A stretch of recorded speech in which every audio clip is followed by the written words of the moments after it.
നമസ്കാരം, എല്ലാവർക്കും ഗ്രീൻ കേരള എക്സ്പ്രസിലേക്ക് സ്വാഗതം. അറിയാത്ത മഹാസാഗരത്തെക്കാൾ എനിക്കേറെ ഇഷ്ടം ഞാൻ അറിയുന്ന എൻ്റെ നിളാനദിയെയാണ്. മലയാളത്തിൻ്റെ പ്രിയ കഥാകാരൻ MTയുടേതാണ് ഈ വാക്കുകൾ. ഈ യാത്രയിൽ നമ്മൾ അന്വേഷിക്കുന്നതും ഇതുതന്നെയാണ്. എന്നും കാണുന്നതും എന്നാൽ തീരെ ശ്രദ്ധിക്കപ്പെടാതെ പോകുന്നതുമായ വസ്തുതകളിലേക്ക് ഒരു യാത്ര. സുസ്ഥിര വികസനത്തിന്റെ സജ്ജമായ മാതൃകകൾ വികസിപ്പിച്ചെടുത്ത തദ്ദേശ സ്വയംഭരണ സ്ഥാപനങ്ങൾ തേടിയുള്ള ഈ യാത്രയിൽ നമ്മളോടൊപ്പം വിധികർത്താക്കളായി doctor KP Kannan, former director CDS, doctor Vineetha Menon, professor and head of the department of anthropology, Kannur university, doctor RVG Menon, സാങ്കേതിക വിദഗ്ധനും പ്രശസ്ത സാമൂഹിക പ്രവർത്തകനുമാണ്, മിസ്റ്റർ R ഹെയ്ലി, പ്രശസ്ത കൃഷിശാസ്ത്രജ്ഞനാണ്. ഇവരെ കൂടാതെ നമ്മുടെ പ്രിയ താരം പത്മപ്രിയയും. വളരെ പുതുമയുള്ള ഒരു ആശയമാണ് ഗ്രീൻ കേരള എക്സ്പ്രസ് എന്ന് പറയുന്ന റിയാലിറ്റി ഷോ. ഇതിലേക്ക് താങ്കളെ നയിച്ച ഘടകം എന്താണ്? ഞാൻ ഈ അധികാര വികേന്ദ്രീകരണവുമായിട്ട് പഠിക്കാനും പ്രവർത്തിക്കാനും തുടങ്ങിയിട്ട് കുറേ കാലമായി. 32 വർഷം മുമ്പ് മലപ്പുറം ജില്ലയിലുള്ള വാഴയൂർ ഗ്രാമപഞ്ചായത്തിലെ ശാസ്ത്രായുധ പരിഷത്തിന് വേണ്ടി MK പ്രസാദ് മാഷും കൂട്ടരുമായിട്ട് ഞാൻ പോയത് ഇപ്പോൾ ഓർക്കാണ്. അപ്പോൾ ആ ഒരു ജേണിയിലെ ഒരു വഴിത്തിരിവായിട്ടാണ് ഞാൻ അത് കാര്യം കാണുന്നത്. പഞ്ചായത്തുകളുടെ പ്രവർത്തനം ഇന്ന് ലോകം മുഴുവൻ കാണാനുള്ള ഒരു അവസരമായിട്ടാണ് ഞാൻ ഈ റിയാലിറ്റി ഷോയെ വീക്ഷിക്കുന്നത്. മാം, എന്നെ സംബന്ധിച്ചിടത്തോളം പറയുകയാണെങ്കിൽ വികസനത്തിൽ സാമ്പത്തികമായിട്ടുള്ള കാര്യങ്ങൾക്ക് അപ്പുറമായി സാമൂഹ്യ ശാസ്ത്രപരമായിട്ടുള്ള കാര്യങ്ങൾ കൂടി പരിഗണിക്കപ്പെടേണ്ടതുണ്ട് എന്നുള്ള ഒരു വിശ്വാസം കൊണ്ട് ഇതിന് എന്നെ ക്ഷണിച്ചപ്പോൾ വളരെയധികം സന്തോഷം തോന്നി. RVG സർ, നമ്മൾ എന്നും മാധ്യമങ്ങളിലൂടെ അറിയുന്നത് നമുക്ക് ചുറ്റും നടക്കുന്ന കുഴപ്പങ്ങളെ പറ്റിയാണ്, അപകടങ്ങൾ, തകരാറുകളെല്ലാമാണ്. പക്ഷേ ഒരുപാട് നല്ല പരീക്ഷണങ്ങളും നല്ല മുന്നേറ്റങ്ങളും ഇനീഷ്യേറ്റീവും എല്ലാം നടക്കുന്നുണ്ട്. നമ്മളതിനെപ്പറ്റി വേണ്ടത്ര അറിയുന്നില്ല. ഈ റിയാലിറ്റി ഷോയിലൂടെ നമ്മുടെ പഞ്ചായത്തുകളിൽ നടക്കുന്ന ധീരമായ ഭാവനാത്മകമായ പരീക്ഷണങ്ങളെപ്പറ്റി നമ്മുടെ ജനങ്ങൾക്ക് അറിയാൻ കഴിയും എന്നുള്ളതാണ് ഞാൻ ഇതിൽ കാണുന്ന ഏറ്റവും വലിയ ആകർഷണ ഘടകം. സർ, ഹേലി സാറിലേക്ക് എത്തുമ്പോൾ, മുകൾ തട്ടിലുള്ള ആസൂത്രണം താഴേക്ക് വരുമ്പോൾ അതിൽ പ്രായോഗികയുടെ അംശം വളരെ കുറവായിത്തീരുന്നുവെന്നും അത് മെച്ചപ്പെട്ട രീതിയിൽ നമുക്ക് ഉപയോഗിക്കാൻ കഴിയുന്നില്ല എന്നും ഉള്ള ഒരു വാദമുണ്ട്. അതിനുള്ളൊരു ഉത്തരമായിട്ടാണ് അധികാര വികേന്ദ്രീകരണം നടപ്പിലാക്കിയിരിക്കുന്നത്. അതിൻ്റെ ഏറ്റവും ഉജ്ജ്വല മാതൃകകളാണ് കേരളത്തിലെ പഞ്ചായത്തുകളിൽ നടന്നുകൊണ്ടിരിക്കുന്ന യത്നങ്ങൾ. ഈ യത്നങ്ങളിൽ കർഷക സഹായിയായ പുതിയ പദ്ധതികൾ, കാർഷിക രംഗത്തിന് പുതിയ വെളിച്ചവും നവോത്ഥാനവും നൽകാൻ അതിന് എത്രമാത്രം കഴിയും എന്നുള്ളതിനെക്കുറിച്ച് പഠിക്കാനുള്ള അല്ലെങ്കിൽ അടുത്തറിയാനുള്ള എൻ്റെ മോഹമാണ് എന്നെ ഇങ്ങോട്ട് ആകർഷിച്ചത്. പത്മപ്രിയയിലേക്ക് വരുമ്പോൾ, ഞാൻ ചെയ്ത എൻവയറമെൻറ്റൽ ലോ പ്രോജക്റ്റിൽ പിന്നെ now what I am working on focuses on panchayati raj movement in the scheduled areas. Panchayati രാജിനെ ഒരു പഠന വിഷയമാക്കി തന്നെ എടുത്തിട്ടാണ് പത്മപ്രിയ നമ്മളോടൊപ്പം കൂടുന്നത്. നമുക്ക് സ്വാഗതം ചെയ്യാം അഡാട്ട് ഗ്രാമപഞ്ചായത്തിനെ.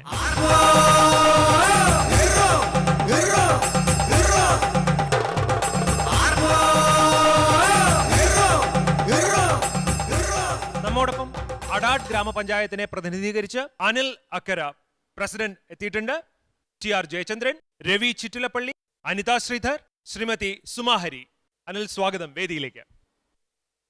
അഡാട്ട് ഗ്രാമപഞ്ചായത്തിനെ കുറിച്ച് പറയുമ്പോൾ മനസ്സിലേക്ക് പെട്ടെന്ന് ഓടിയെത്തുക അവിടുത്തെ ഹരിതാഭയും ദൃശ്യഭംഗിയും ഒക്കെയാണ്. അപ്പോൾ പ്രസിഡന്റ് സർ, എന്താണ് താങ്കൾക്ക് അഡാട്ട് ഗ്രാമപഞ്ചായത്തിനെ കുറിച്ച് ലോകത്തോട് പറയാനുള്ളത്? തൃശ്ശൂർ ജില്ലയിലെ ഏറ്റവും സുന്ദരമായ വിലങ്ങൻകുന്നിൻ്റെ താഴ്വരയിലുള്ള ഒരു ഗ്രാമപ്രദേശമാണ്. കക്ഷി രാഷ്ട്രീയത്തിന് അതീതമായി വികസന കാര്യങ്ങളിൽ ഒരുമിച്ചുള്ളൊരു പോരാട്ടം നടത്തിയതിൻ്റെ ഫലമായി 2007 സംസ്ഥാനത്തെ ഏറ്റവും മികച്ച പഞ്ചായത്തിനുള്ള അവാർഡ് അഡാട്ട് ഗ്രാമപഞ്ചായത്ത് നൽകിയത് ഈ ഗവൺമെൻറ്. അപ്പോൾ ഇനി ഗ്രാമക്കാഴ്ചകളിലൂടെ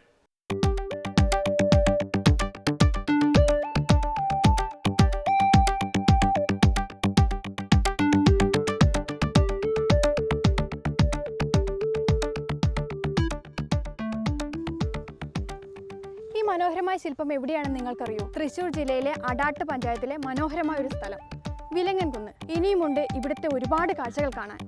പോകാം.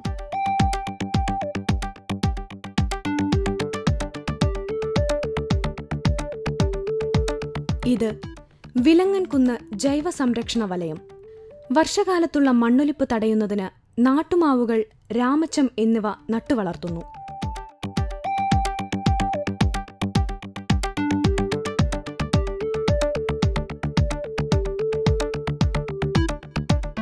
ഇതാണ് അടാട്ട് പഞ്ചായത്തിൻ്റെ പുഴയ്ക്കൽ റിവർ ടൂറിസം.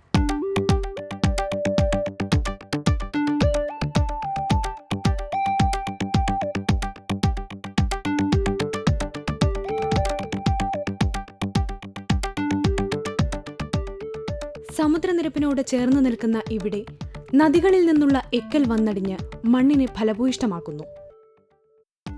വൈവിധ്യമാർന്ന സസ്യജാലങ്ങൾ, വിവിധതരം മത്സ്യങ്ങൾ, ദേശാടന പക്ഷികൾ എന്നിവ ഉൾക്കൊള്ളുന്നതാണ് അടാട്ടിന്റെ ആവാസ വ്യവസ്ഥ.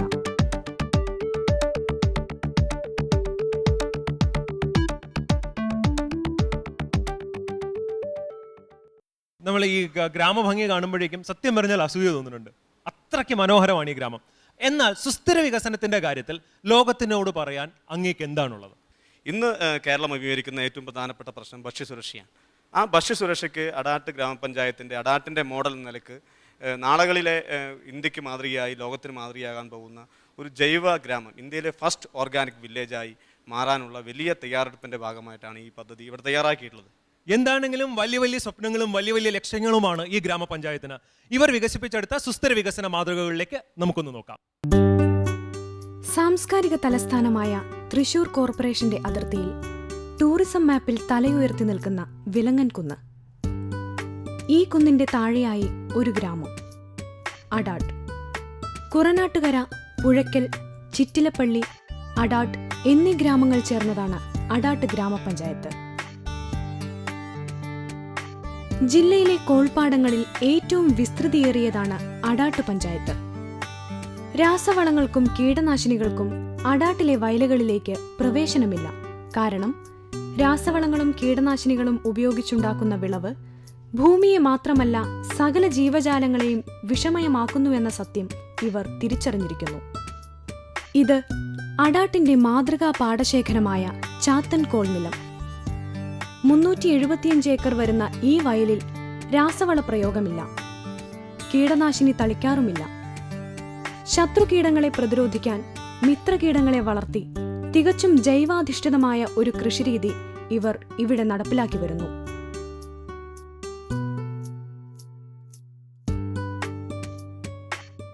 നമ്മുടെ ഭാസ്കരൻ ചേട്ടനോട് ചോദിക്കാം ഇവിടുത്തെ ജൈവ കൃഷിയെക്കുറിച്ച്. മുൻകാലങ്ങളിൽ കൃഷികൾ ഈ 2-3 പൂ കൃഷി ചെയ്യുന്നത് കൊണ്ട് ഭൂമിയുടെ ബലവീഷ്ടം നഷ്ടപ്പെടുകയും അമിതമായി കീടനാശിനി പ്രയോഗം, രാസവള പ്രയോഗം കൊണ്ട് ഈ ഭൂമിയുടെ ബലഭൂയിഷ്ഠം നഷ്ടപ്പെടുന്നു.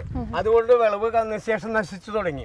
ആ നശിച്ചതിന്റെ പേരിൽ ഒരു പൂവ് കൃഷി മാറ്റം ചെയ്തിട്ട് വീണ്ടും 2 പൂവാക്കി. ആ 2 പൂവാക്കി ഇപ്പോൾ ഒരു പൂവ് കൃഷി മാത്രമാണ് ഞങ്ങൾ ചെയ്യുന്നത്. ഈ പഞ്ചായത്തിൽ കുടിവെള്ളത്തിനു വേണ്ടിയുള്ള നാട്ടുകാരുടെ സമരവും മുറവിളിയുമില്ല. പഞ്ചായത്തിന്റെ മുക്കിലും മൂലയിലും കുടിവെള്ള സൗകര്യം. ഉപയോഗശൂന്യമായിരുന്ന കുളങ്ങളും മറ്റ് ജലാശയങ്ങളും ഉപയോഗപ്രദമാക്കി മഴവെള്ളക്കൊയ്ത്തും പ്രാവർത്തികമാക്കി. ഇവിടെ മാലിന്യ സംസ്കരണം കൃഷിയുമായി ചേർത്തുവെച്ച് വിളകൾക്ക് അത്യുത്തമമായ ജൈവവളമാക്കി മാറ്റുന്നു. ജൈവ രീതിയിൽ ജാതി, തെങ്ങ്, കവുങ്ങ് എന്നിവ കൃഷി ചെയ്ത് വിജയിച്ച ചാക്കുണ്ണി മാഷെ നമുക്കൊന്ന് പരിചയപ്പെടാം. സമ്മിശ്ര കൃഷി സമ്പ്രദായത്തിൽ അഥവാ മിക്സഡ് ക്രോപ്പ് അല്ലേ, ആദായം ഒന്നിൻ്റെ വില കുറഞ്ഞാൽ മറ്റൊന്നുകൊണ്ട് പിടിച്ചു നിൽക്കാം. അപ്പോൾ കൃഷിക്കാരങ്ങനെ വിവിധ തരത്തിലുള്ള കൃഷികളിൽ നിന്ന് ഉള്ള ആദായങ്ങൾ വിവിധ കാലഘട്ടങ്ങളിലെ ആ കാലത്തിൻ്റെ മാറ്റങ്ങളനുസരിച്ച് അനുഭവിക്കാൻ കിട്ടും. ഇപ്പോൾ ജൈവ വള സമ്പ്രദായം പറയുമ്പോൾ ഇപ്പോൾ ആദ്യം ഫെർട്ടിലൈസേഴ്സ് അഥവാ